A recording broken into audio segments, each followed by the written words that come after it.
Hello dear students, so this is your video number 9 and the last video for class 7th chapter 4 heat and temperature pupils publication book.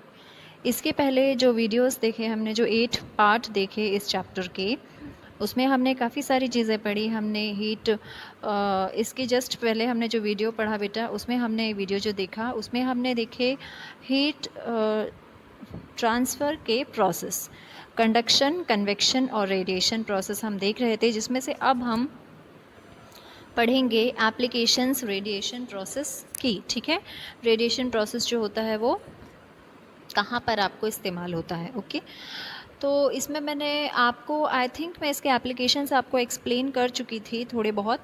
यहाँ पर कुछ और applications दिए हुए हैं, जैसे कि वाइट और लाइट कलर के क्लॉथ्स जो हैं वो हमें समर में सूटेबल होते हैं, क्योंकि वो काफ़ी कम लाइट कम जो है सन की हीट को एब्जॉर्ब करते हैं और हमें ठंडा रखते हैं। फिर हमने देखा था कि जो डार्क कलर के कपड़े होते हैं, ठीक है, चाहे वो ब्लैक डार्क हो, ब्लू डार्क हो, रेड डार्क हो, इस तरह के डार्क कलर क्लॉथ्स हम विंटर में ज़्यादातर कैरी करते हैं, क्योंकि ये डार्क कलर के जो कपड़े होते हैं वो सन की रेडिएशंस को ज़्यादा एब्जॉर्ब करते हैं और हमें वार्म रखते हैं। फिर हमने ये भी देखा था कि कार्स में, एयर कंडीशनर्स में रेडिएटर्स को ब्लैक पेंट किया जाता है, ताकि वो ज़्यादा से ज़्यादा हीट को रेडिएट कर सकें और ज़्यादा से ज़्यादा हीट प्रोड्यूस करके कूलिंग इफ़ेक्ट क्रिएट कर सकें। ठीक है, नेक्स्ट जो हमारा इम्पोर्टेंट टॉपिक है और लास्ट टॉपिक है थर्मस फ्लास्क। सभी ने थर्मस फ्लास्क देखे होंगे, जो ग्लास के होते हैं, जिसमें हम ठंडी चीज़ें अगर हम लिक्विड रखते हैं। ठीक है, तो आपको तीनों प्रोसेस इस थर्मस फ्लास्क में दिखेंगे, चाहे वो कंडक्शन का प्रोसेस हो, कन्वेक्शन का प्रोसेस हो या रेडिएशन का प्रोसेस हो। ठीक है, देखते हैं कैसे होता है ये।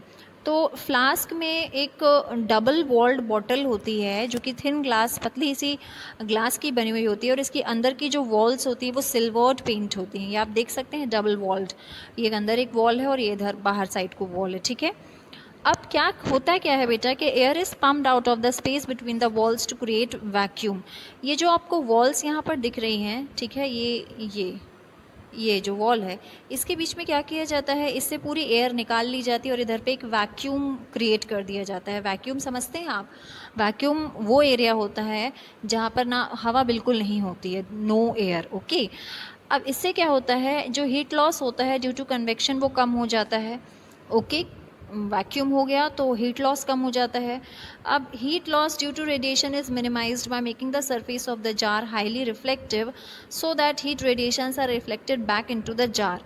हीट लॉस जो है रेडिएशन की वजह से बहुत ज़्यादा मिनिमाइज हो जाता है, क्योंकि जो फ्लास्क का जार का जो सरफेस है वो इतना ज़्यादा रिफ्लेक्टिव बनाया जाता है। रिफ्लेक्टिव का मतलब उससे टकरा के हीट और लाइट जो है बाहर चली जाती है। ठीक है, इससे क्या होता है, अंदर का जो लिक्विड होता है उस तक वो चीज़ें उस तक बाहर।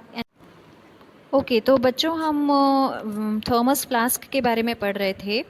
ठीक है, तो इसमें मैंने आपको बताया था कि एक डबल वॉल्ड मेटल या प्लास्टिक का ये कंटेनर होता है, और जो डबल वॉल की मैं बात कर रही हूँ, जैसा कि आप डायग्राम में देख पा रहे होंगे, ये दो वॉल होती हैं और इन दोनों के बीच में जो है एक वैक्यूम क्रिएट किया जाता है। ठीक है, और दोनों वॉल्स में सिल्वर सरफेस्ड, अंदर वाली जो वॉल होती है वो सिल्वर सरफेस्ड होती है। ठीक है, अब इसमें होता क्या है बेटा, जब वैक्यूम क्रिएट होता है तो अंदर जो लिक्विड है, अंदर वाले बिल्कुल जार में, इनर जार में आप बोल सकते हैं, वो जो लिक्विड है वो अनअफेक्टेड होता है बाहर के एनवायरनमेंट से। ठीक है, और प्लस फ्लास्क का जो माउथ होता है वो कॉर्क या प्लास्टिक की बॉटल से कैप फिक्स्ड होता है। मतलब कॉर्क में तो ऐसा फिक्स होता है कि बाहर से बिल्कुल भी एयर अंदर नहीं जा सकती। ठीक है, और साइड में जो है इंसुलेटेड सपोर्ट इसे मिलता है, as you can see in the diagram. Okay, अब इसमें हीट लॉस कैसे प्रिवेंट होता है? Heat loss due to conduction is prevented because conduction process, जैसा कि मैंने आपको बताया था कि हॉट ऑब्जेक्ट को कोल्ड ऑब्जेक्ट के आप टच में रखेंगे तो वहाँ पर क्या प्रोसेस होगा? कंडक्शन प्रोसेस होगा, क्योंकि हॉट ऑब्जेक्ट की जो एनर्जी है वो कोल्ड ऑब्जेक्ट में ट्रांसफ़र हो जाएगी। लेकिन यहाँ ऐसा नहीं होता है।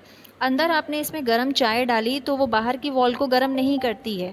वाई सो? ऐसा इसलिए होता है क्योंकि ग्लास और कॉर्क जो है पुअर कंडक्टर हैं हीट के, सबसे पहली चीज़, और दूसरी वैक्यूम क्रिएटेड है, तो अंदर की जो वार्मनेस है वो बाहर की वॉल पर जा ही नहीं पाती है।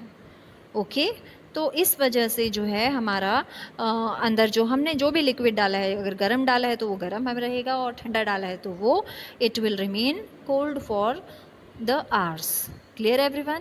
तो इस तरह से आपको तीनों जो प्रोसेस हैं वो यहाँ पर थर्मस फ्लास्क में देखने को मिल जाएंगे। ठीक है, यहाँ पर सेल्फ चेक क्वेश्चंस दिए हुए हैं।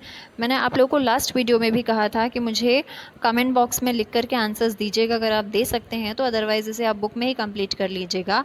इस पर आप देखिए, हीट आपको ऑड वन आउट टिक करना है, ऑड बताना है इसमें से ऑड कौन सा नंबर है। ठीक है, तो heat, temperature, convection, Celsius scale, तो इसमें से ऑड क्या है, अलग क्या चीज़ है? हीट अलग है, टेम्परेचर अलग है, कन्वेक्शन अलग है, सेल्सियस स्केल अलग है।